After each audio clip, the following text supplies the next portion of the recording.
लोकसभा चुनाव की तारीखों का ऐलान। बिहार और झारखंड में कब होंगे चुनाव, जाने आपकी सीट पर कब डाले जाएंगे वोट। मुख्य चुनाव आयुक्त ने लोकसभा चुनाव की तारीखों का ऐलान कर दिया। चुनाव आयोग की ओर से मिली जानकारी के मुताबिक बिहार की 40 लोकसभा सीटों पर चुनाव 7 चरणों में कराए जाएंगे। राजीव कुमार ने बताया कि बिहार में सभी 7 चरण में मतदान होगा। पिछली बार भी बिहार में लोकसभा चुनाव 7 चरणों में करवाए गए थे। बता दें, मौजूदा सरकार का कार्यकाल 16 जून को समाप्त होने वाला है। पिछले लोकसभा चुनाव कार्यक्रम की घोषणा 10 मार्च को की गई थी। बिहार में पहला चरण 19 अप्रैल को होगा। बिहार में कुल 7 चरणों में चुनाव होना है। इसको लेकर खास तैयारी भी की गई है।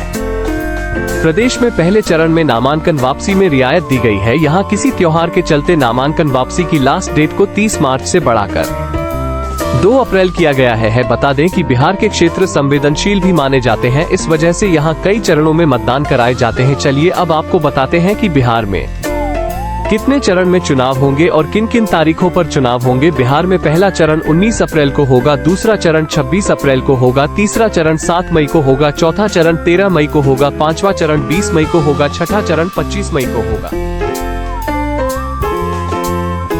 कितने चरण में चुनाव होंगे और किन किन तारीखों पर चुनाव होंगे। बिहार में पहला चरण 19 अप्रैल को होगा, दूसरा चरण 26 अप्रैल को होगा, तीसरा चरण 7 मई को होगा, चौथा चरण 13 मई को होगा, पांचवा चरण 20 मई को होगा, छठा चरण 25 मई को होगा, सातवां चरण 1 जून को होगा, जबकि नतीजे 4 जून को आएंगे। चलिए अब आपको बताते हैं कि कौन से चरण में किस सीट पर चुनाव होंगे। पहला चरण 19 अप्रैल, जहां पर औरंगाबाद, गया, नवादा, जमुई में वोटिंग होगी। दूसरा चरण 26 अप्रैल, इस दिन 5 सीट पर वोटिंग होगी, जिसमें किशनगंज, कटिहार, पूर्णिया, भागलपुर और बांका शामिल है। तीसरे चरण 7 मई, जहां पर 5 सीटों पर वोटिंग होगी, झंझारपुर, सूला, अररिया, मधेपुरा और खगड़िया। चौथा चरण 13 मई, इसमें 5 सीटों पर वोटिंग होगी, दरभंगा, उजियारपुर, समस्तीपुर, बेगूसराय और मुंगेर। पांचवा चरण 20 मई, इस दिन 5 सीटों पर वोटिंग होगी, जिसमें सीतामढ़ी, मधुबनी, मुजफ्फरपुर, सारण और हाजीपुर शामिल है। बात की जाए छठे चरण की तो 25 मई को छठा चरण होगा। इस दिन 8 सीटों पर मतदान होगा, जिसमें वाल्मीकि नगर, पश्चिम चंपारण, पूर्वी चंपारण, शिवहर, वैशाली,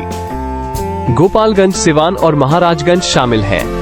सातवां और आखिरी चरण 1 जून को होगा। इस दिन 8 सीट पर वोटिंग होगी, जिसमें नालंदा, पटना साहिब, पाटलिपुत्र, आरा, बक्सर, सासाराम, काराका और जहानाबाद शामिल है। वहीं बात अगर झारखंड की 14 लोकसभा सीटों की करें तो यहाँ 4 और आखिरी चरण 1 जून को होगा। इस दिन 8 सीट पर वोटिंग होगी, जिसमें नालंदा, पटना साहिब, पाटलिपुत्र, आरा, बक्सर, सासाराम, काराका और जहानाबाद शामिल है। वहीं बात अगर झारखंड की 14 लोकसभा सीटों की करें तो यहाँ 4 चरण में चुनाव होगा। झारखंड में पहले फेज का मतदान 13 मई को होगा, दूसरे फेज का मतदान 20 मई को होगा, तीसरे फेज का मतदान 25 मई को होगा, चौथे फेज का मतदान 1 जून को होगा, जबकि मतगणना 4 जून को होगी। आपको बता दें, चुनाव की तारीखों का ऐलान होते ही देश में आचार संहिता भी लागू हो गई है। फिलहाल इस खबर में बस इतना ही।